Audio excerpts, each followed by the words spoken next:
Okay, let's briefly talk about scale now. Let's take the example from our previous shape video and add some details to it. Now, as soon as I start adding details to it, we immediately start saying something about the scale of this object.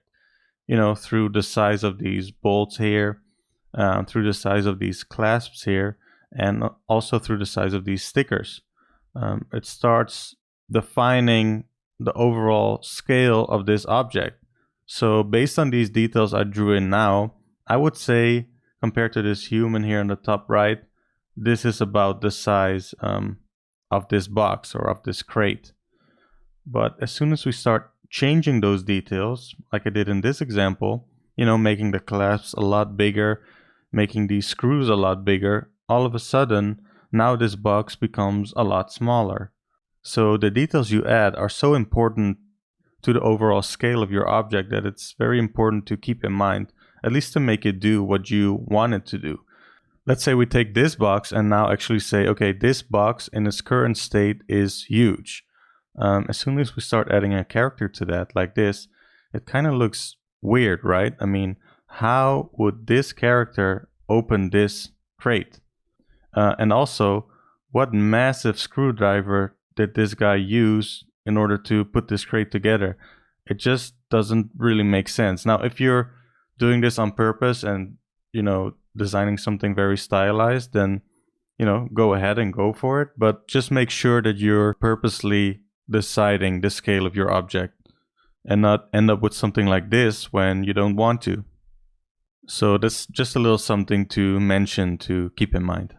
Another thing I mentioned earlier is for your details to show the form of the objects they're attached to. So let me show you what I mean by that. So let's say we have these two shapes, right? In this case, in the top one, it's pretty easy to see the form. In the bottom one, it sort of is, although it gets a little bit weird around here. We can't really show the form. One way to fix that is by showing construction lines. So we actually, you know, show how the shape flows, maybe add a center line to it, so we get a clear image of what our shapes are looking like, right?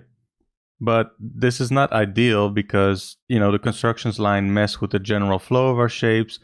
It doesn't really add anything to our design itself.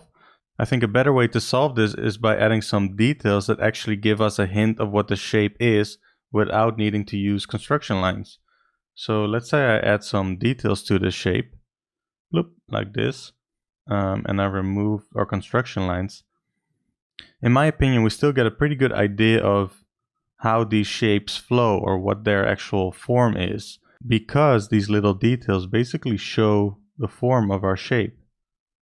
So by having details like this that basically follow along the shape, we sort of get a hint of what that shape looks like. And the same with these here, although they're just inverted instead of something coming out like this. I just invert them. These could even be, you know, stickers or something that follow along the shape.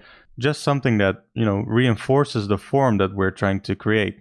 So I think this is a nice way for us to show off the form of our shapes while still allowing, you know, a certain flow through our designs. We're not messing it up by adding all these construction lines, and we still have clarity of what the form actually is.